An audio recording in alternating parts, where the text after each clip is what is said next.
የክርስቲያኖ ሮናልዶ አስደናቂ ታሪክ። የእግር ኳስ ታሪክን ሲያስብ ብዙ ሰዎች በመጀመሪያ የሚያስታውሱት ስም ክርስቲያኖ ሮናልዶ ነው። ዛሬ በዓለም ላይ በጣም ታዋቂና ሀብታም ከሆኑ ስፖርተኞች አንዱ ቢሆንም ሕይወቱ በከባድ ችግር ውስጥ ነው የጀመረው። ሮናልዶ በ1985 በፖርቱጋል ማዴራ ደሴት ተወለደ። አባቱ ሆሴ ዲኒስ አቬሮ በእግር ኳስ ክለብ ውስጥ የመሳሪያ አስተዳዳሪ ነበሩ። እናቱ ማሪያ ዶሎሬስ ደግሞ ምግብ ቤት እና የቤት ሥራ ትሰራ ነበር። ቤተሰቡ በገንዘብ ችግር ውስጥ ቢኖርም ሮናልዶ ትልቅ ህልም ነበረው፣ የዓለም ተጫዋች መሆን። በ12 ዓመቱ ቤተሰቡን ትቶ ወደ ስፖርቲንግ ክለብ አካዳሚ ሄደ። በዚያ ብቻውን እየኖረ ብዙ ጊዜ ይናፍቅ ነበር፣ ግን ህልሙን አልተወውም። የልምድ ጊዜው ከሁሉም ተጫዋቾች የበለጠ ነበር፣ ይህም ወደ ትልቅ ስኬት አደረሰው። በ2003 በስፖርቲንግ እና ማንቸስተር ዩናይትድ መካከል በተደረገ ጨዋታ አስደናቂ ብቃት አሳየ። ይህን ካዩ በኋላ ማንቸስተር ዩናይትድ ወዲያውኑ ፈረመው። ከዚያ ጀምሮ የዓለም ኮከብ ሆነ። ከዚያም ሪያል ማድሪድ ጃያንትስ እና በኋላ አልናስር በመቀላቀል በመቶዎች የሚቆጠሩ ጎሎችን አስቆጠረ። ብዙ ዋንጫዎችን አሸነፈ እና የባሎን ዶር ሽልማትን 5 ጊዜ አሸነፈ።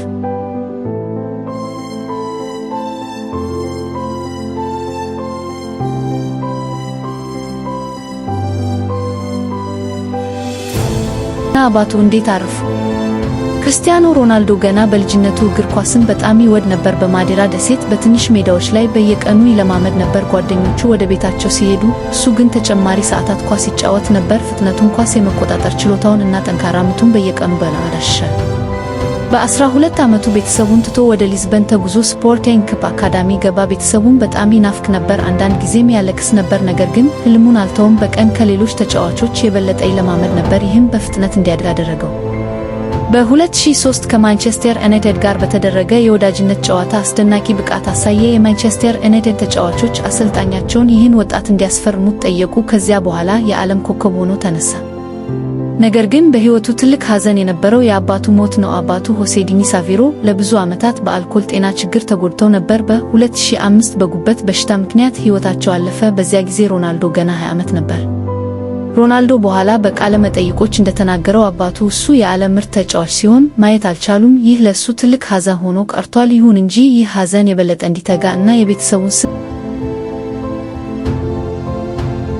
ሮናልዶ በይፋ አላገባም፣ ነገር ግን ከጆርጂና ሮድሪጌዝ ጋር ለብዙ ዓመታት አብረው ይኖራሉ። ብዙ ልጆችን በፍቅር ያሳድጋሉ። በማህበራዊ ሚዲያ የሚወሩ እንደ ከሁለተኛ ሚስት ያሉ ወሬዎች ግን እውነት አይደሉም።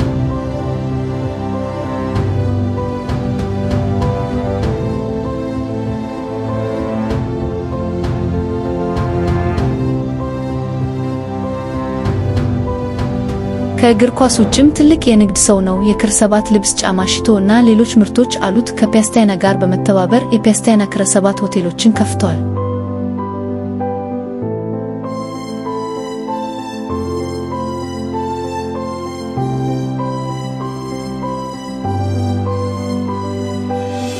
ክርስቲያኖ ሮናልዶ የፈረማቸው ኮንትራቶች ከመጀመሪያ እስከ ዛሬ። ክርስቲያኖ ሮናልዶ በዛሬው ዘመን በዓለም ላይ በጣም ውድ ኮንትራቶችን ከፈረሙ ተጫዋቾች አንዱ ነው። ነገር ግን ይህ ሁሉ በአንድ ቀን የመጣ አይደለም። ከትንሽ ልጅነቱ ጀምሮ በትጋት፣ በትዕግስትና በጠንካራ ፍላጎት ሰርቶ ነው ዛሬ ይህን ደረጃ የደረሰው። ሮናልዶ የመጀመሪያውን ሙያዊ ኮንትራት ከስፖርቲንግ ክለብ ጋር ፈረመ። በዚያ ጊዜ ገና ወጣት ነበር፣ ነገር ግን አሰልጣኞቹ በችሎታው በጣም ተደንቀው ነበር። በእያንዳንዱ ልምድ ከሌሎች በላይ ይሰራ ነበር፣ እናም ይህ የመጀመሪያ ውሉን እንዲያገኝ አደረገው። በ2003 ከማንቸስተር ዩናይትድ ጋር የተደረገው የወዳጅነት ጨዋታ የሕይወቱን አቅጣጫ ቀየረ። በዚያ ጨዋታ በማይታመን ሁኔታ ተጫውቶ የማንቸስተር ዩናይትድ ተጫዋቾችን እና አሰልጣኙን ሰር አሌክስ ፈርጉሰንን አስደነቀ። በጥቂት ቀናት ውስጥ ከማንቸስተር ዩናይትድ ጋር ኮንትራት ፈረመ። ይህ የመጀመሪያው ትልቅ ውል ነበርና ከፍተኛ ደሞዝ መቀ በማንቸስተር ዩናይትድ ውስጥ 6 ዓመታት ካሳለፈ በኋላ በ2009 ወደ ሪያል ማድሪድ ተዛወረ። ይህ ዝውውር በወቅቱ የዓለም ሪከርድ ነበር። የዝውውር ክፍያው 94 ሚሊዮን ዩሮ ደርሶ ነበር። ከሪያል ማድሪድ ጋር በፈረመው ኮንትራት በየዓመቱ በ10 ሚሊዮኖች የሚቆጠር ዩሮ ደሞዝ ይቀበል ነበር። ከዚያም ውሉ በተደጋጋሚ ተሻሽሎ ደሞዙ በ2018 ወደ ጃያንትስ ሲዛወር ክለቡ ለእሱ 100 ሚሊዮን ዩሮ ያህል የዝውውር ክፍያ ከፈለ። ከዚያም በየዓመቱ በ30 ሚሊዮን ዩሮ ገደማ ደሞዝ ያገኝ ነበር። በ2021 ወደ ማንቸስተር ዩናይትድ ተመለሰ። ይህ ዝውውር በዓለም ላይ በጣም የተነገረ ዜና ነበር። በዚያም ከፍተኛ ደሞዝ ይቀበል ነበር። በ2023 ከአዋኛ 10 ጋር የፈረመው ኮንትራት ደግሞ የእግር ኳስ ታሪክ በጣም ትልቅ ውል ተብሎ ይቆጠራል። በዚህ ኮንትራት በየዓመቱ ከ$200 ሚሊዮን በላይ ገቢ እንደሚያገኝ ተዘግቧል። ይህ ገቢ ደመወዝ፣ የማስታወቂያ መብቶች፣ ቦነሶች እና ሌሎች ጥቅሞችን ያካትታል። ከክለብ ኮንትራቶቹ በተጨማሪ ከናይክ ጋር የዕድሜ ልክ የማስታወቂያ ውል አለው። ይህ ውል በመቶዎች ሚሊዮን ዶላር የሚገመት ሲሆን በስፖርት ታሪክ ከፍተኛ የማስታወቂያ ውሎች መካከል ይገኛል። እንዲሁም ከሌሎች ዓለም አቀፍ ኩባንያዎች ጋር በርካታ የማስታወቂያ ውሎች አሉት። ዛሬ ክርስቲያኖ ሮናልዶ በሜዳ ላይ በሚያሳየው ብቃት ብቻ ሳይሆን በዓለም ላይ በጣም ከፍተኛ ገቢ ከሚያገኙ አትሌቶች አንዱ ሆኗል። የፈረማቸው ኮንትራቶች የችሎታው፣ የትጋቱ እና በእግር ኳስ ላይ ያለው ታላቅ ተጽዕኖ ማሳያ ናቸው።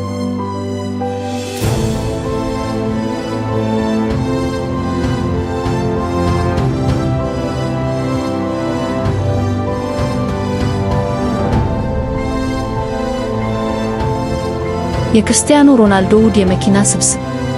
ክርስቲያኖ ሮናልዶ በዓለም ላይ በጣም ውድና የተለያዩ መኪናዎችን ከሚይዙ ስፖርተኞች አንዱ ነው። የመኪና ስብስቡ ከ20 በላይ የቅንጦትና የሱፐር መኪናዎችን ያካትታል። አጠቃላይ ዋጋቸው ከ$20 ሚሊዮን በላይ እንደሚገመት ይነገራል።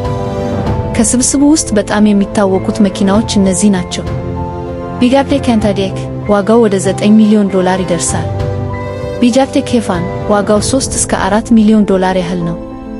ቢጋቴ ኬፋን ጅራይንት ስፖርት ቬቴስ ወደ $2 ሚሊዮን፣ ፌራሪ ዳይናንስ በ3 ወደ $2.3 ሚሊዮን፣ ነክዋቬን ሴና ወደ $1 ሚሊዮን፣ ፋውዝ ፎይንስ ካዋይነን 450,000 እስከ $500,000፣ ፋውዝ ፎይንስ ፓንዳም $500,000 ያህል፣ ዋምቦርጊኒ አቬንታዶር $500,000 ያህል፣ ፌራሪ F12 ኢፍ $600,000 ያህል፣ ሜርሴዲስ ቤንዝ ጂ-ክላስ ፕራቤስ $400,000 ገደማ፣ ፔንድዌይ ፎይንግ ስፒር $250,000 ያህል፣ ፎረስት 911 ሄርቢዮስ $220,000 ያህል፣ አስቶን ማርቲን ዲቢስ ሱፐርዋይዘሪያ $350,000 ያህል። እነዚህ መኪናዎች በፍጥነታቸው፣ በቅንጦታቸውና በልዩነታቸው የሚታወቁ ሲሆን አንዳንዶቹ በዓለም ላይ በጥቂት ቁጥር ብቻ የተመረቱ ናቸው። ለምሳሌ ቢጋቴ ሳንቶዴች 10 ብቻ ተመርቷል እና ሮናልዶ ከነዚያ ባለቤቶች አንዱ ነው። ቪዲዮውን ስለተመለከታችሁ እናመሰግናለን። ይህ ቪዲዮ ከወደዳችሁት ላይክ ያድርጉ፣ ለጓደኞቻችሁ ያጋሩት። እንዲሁም ተጨማሪ አስገራሚ እና እውነተኛ ታሪኮችን እንዳያመልጣችሁ ቻናላችንን ሰብስክራይብ በማድረግ የማሳወቂያውን ደወል ያብሩ።